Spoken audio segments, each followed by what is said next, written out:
Frankly, Frankel time. I'm Lucas Frankel. What a weekend in the sports world, and what a weekend it was for the New York baseball Yankees, sweeping the Boston Red Sox, taking a one-game lead for the first wild card in the American League. You could not have scripted a more exciting, dramatic weekend than that if you're a fan of the New York Yankees like me. And it all started on Friday night. 3 runs in the top of the first inning. Yankees obviously not doing well against Boston all year long, but to come out there in what up to that point had been the biggest series of the year and to set a tone like that in the first inning with 3 runs was absolutely massive. I thought if they could just get that Friday game and build some positive momentum after sweeping the Texas Rangers, that would be massive for the next 2 games in the series. And you look what happened on Saturday. I didn't get to cherish the moment like I wanted to, but man, Giancarlo Stanton, 2 outs in the 8th inning, after Anthony Rizzo gets hit by a pitch. Red Sox brought a lefty in to face Rizzo, and then the next batter, Stan, hit a freaking moonshot. I mean, man, listen, that was absolutely massive. To give the Yankees a 5-2 lead, they go on to win that game 5-3 in a game that did not feel like they were going to win at all, and then Stan just comes up absolutely incredibly clutch. And crazy thought is he wasn't. I'll get to Sunday's game next. I thought for sure when LeMahieu dropped the pop-up and Gallo dropped a routine fly ball to left field that should have ended the inning, that when plays like that happen, you don't win the game. I've watched a ton of baseball in my life. When you mess up like that, whether it's a Luis Castillo or Bill, but when you mess up in such a pivotal moment in a game, it's so rare that the team that makes that mistake goes on to win the game. And I don't know how the Yankees managed to do that, especially in the top of the 8th inning. Tyler Wade inexplicably gets caught stealing at second base. He stopped running. I've never seen anything like that in my life. I mean, Tyler Wade, why would you slow down? You thought he walked? You thought he foul tipped the ball? Who cares? You shouldn't be thinking about that. In that situation, when you're a base runner, you put your head down and you run as fast as you can until you're at that base, and then you worry about the rest of the stuff after. And the fact that the Yankees, after that, still managed to be in a situation where they had Aaron Judge at the plate with runners on second and third and 1 out is baffling to begin with. He hits the pop-up, Bobby Dahlback. I mean, you're a Major League first baseman. Catch the ball. He loses track of where he is on the field, misses it. Judge gets to extend the at-bat. Then Adam Ottavino, old friend, who I thought the Yankees should have never – I was not – sorry, I should rephrase. I was not against getting rid of him, but I would never just trade him to the Red Sox. Never in a million years. And he started off great for Boston, but apparently been a train wreck. Haven't watched a ton of Red Sox baseball here in the second half of the season, except when they play the Yankees. But from what I'm hearing, what I've been following, Adam Ottavino has not been particularly good. So he's sort of picking off where he left off last year with the Yankees. And after Christian Vasquez couldn't hold on to the third strike, listen, in real time it happened so fast. So I don't blame Joe West at all for calling that a foul. He tipped it, Vasquez caught it, and when you slow the thing down like 50 times, you see that he had the ball. I was clearly transferring it. But in real time, I mean, it was like less than a second. It was literally less than a second. So I don't blame Joe West at all. I don't hate the fact that, obviously, from a Yankee perspective, obviously, Bias Lucas thinks that it was that I don't blame Joe West for scoring that call. It happened so fast. And if there wasn't, this technology and this replay, no one really would have questioned it. Either way, Red Sox had their chances. Yankees had their chances. Next pitch for Judge, 2-run double. I mean, that was as pumped as I've ever seen Aaron Judge. The only other time I've seen him that pumped was probably the 2017 AL wildcard game when he had a homer against the Twins when rounding the bases. Remember, if you watch the Yankees like I do, you know exactly what I'm talking about. He was rounding the bases like he just hit a home run in Game 7 of the World Series, and then Stanton next. The hardest hit ball I've ever seen. An absolute bullet. And one thing you never hear talked about at Fenway, when someone hits a ball that hard and goes over the monster onto Lansdowne Street, like there's got to be a strong probability that ball hits a human being and they get hurt. But we never hear about it. We never see the aftermath. They did a camera at Fenway so I could see what happened to that ball, like they do at McCovey Cove in San Francisco. Like you know exactly like who scooped up that baseball. I need a camera behind the wall looking onto the street so I could see if there's do people congregate there during games waiting for balls to come to them like they do at McCovey Cove? I mean, I have no idea. There's no camera, but that maybe they're short on Nesson, but I need a camera there. And Stan, listen, I've been the number one hater of the fan club, but got to give him credit where credit is due. He was absolutely massive during that series against the Red Sox.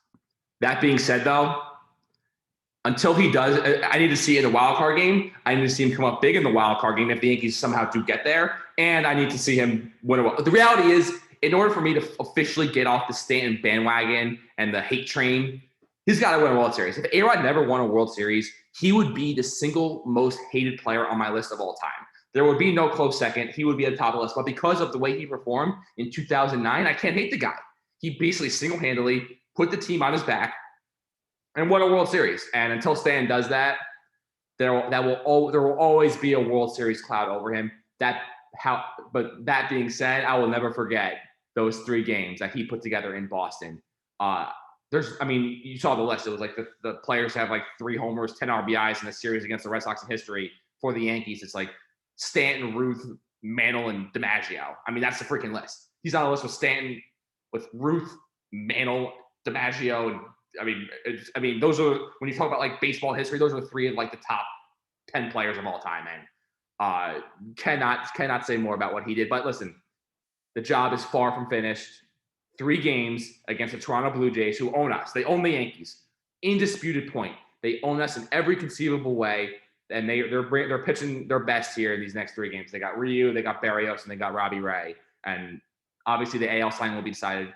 Cole does what he does, and the Yankees hit Ray. Then Cole wins the Cy Young. If Cole gets roughed up, Ray pitches a shutout. Ray's going to win the Cy Young. Cy Young will be decided this week, but the Yankees cannot, they can't be patting themselves in the back right now. They can't be celebrating. They didn't win anything yet. And they'll still be lucky to make the wild card game because the Red Sox got the Nationals and the freaking Orioles coming up. And that's for their 6 games. The Yankees have the Rays, and God willing that the Rays will have clinched home field and everything by Thursday. And they'll play like their C players. It seems like they're playing out their C players either way, but the Rays just have this never-ending amount of talent, which is like unprecedented in the history of baseball. And so it's going to be a freaking week for the ages here in Major League Baseball, which is exactly what they want. If it was one wild card spot, not the 2, it would still be really interesting. But it's going to be just unbelievably dramatic. Yankees, in terms of what they need to do, 4-2 probably gets you there. 3-3, you're really, really, really, really playing with fire. 5-1, 6-0, obviously you're completely golden and you're going to be hosting the playoff game. 5-1, 6-0, unquestionably hosting the playoff, no question about it. 4-2 should be fine. 3-3, that's when things get really, really bad. But just one game at a time, one inning at a time. Tyone's coming back on Tuesday. Not great on the road. I don't really love that matchup for him. It'll take 4 innings, 1 run. If that you tell me what I get from Jameson Tyon right now. 4 innings, 1 run. Take that. Sign up for that immediately. So gonna be a freaking dramatic week coming up here for the Yankees. Another thing I want to talk about was Kyrie Irving. And this is the most predictable thing I've ever seen. Kyrie Irving is the poster child for someone in sports who refuses to get the COVID vaccine. And that's exactly what's apparently going on. He refuses to say whether he did or he didn't. But listen, if you got the vaccine, you would say you got it. If you didn't, all these athletes, for whatever reason, do the whole personal matters thing. I just wish that, like, if you don't want to get the vaccine, listen, you can't play. There's a mandate in New York City. If you want to play sports in the Barclays Center in Madison Square Garden, you have to be vaccinated or have at least 1 dose.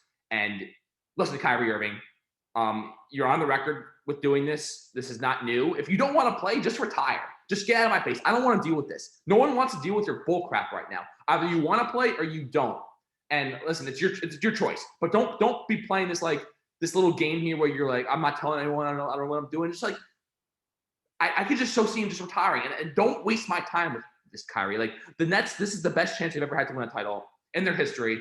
Last year would have lined up, but injuries got in the way. This year, full off season, everyone's locked and loaded. Now this is your chance, Kyrie. You want to win a title? Get the vaccine and just cut out the crap.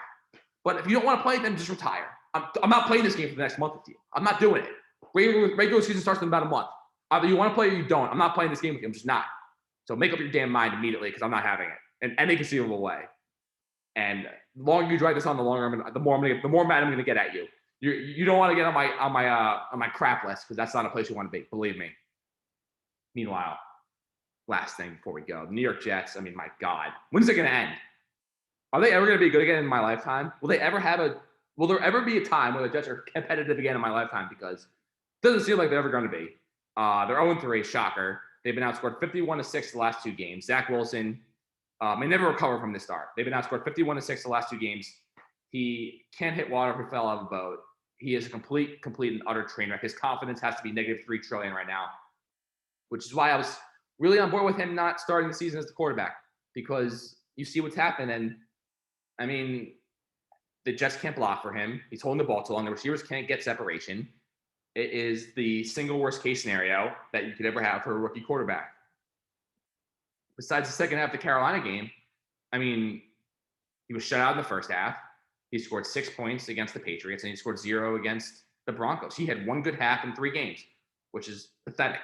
It's disgraceful. It's not all on him. He wasn't set up. He shouldn't be starting. The Jets just aren't set up for success right now. And as we see in the NFL, rookie quarterbacks, it's all about where you go, the situation you're brought into. And I mean, it's not just Zach.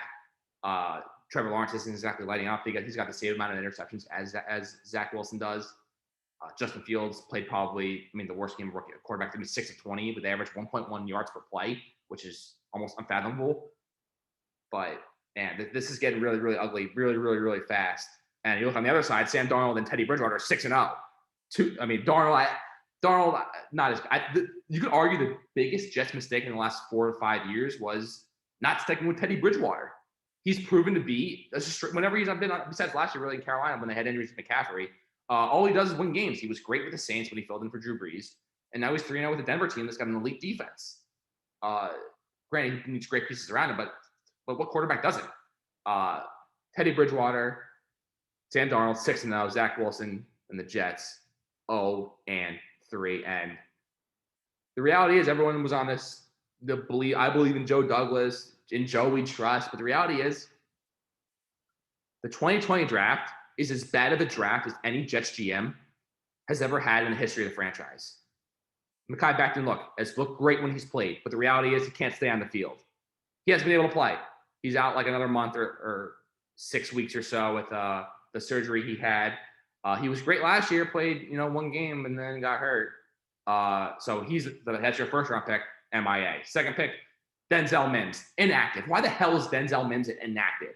This team needs talent. You're telling me the guy that you drafted, Joe Douglas, won in the second round 1 year later, isn't suitable enough to even put on the field? Are you kidding me? That can't happen. Just cannot happen under any conceivable circumstance. Ashton Davis, a 3rd round pick.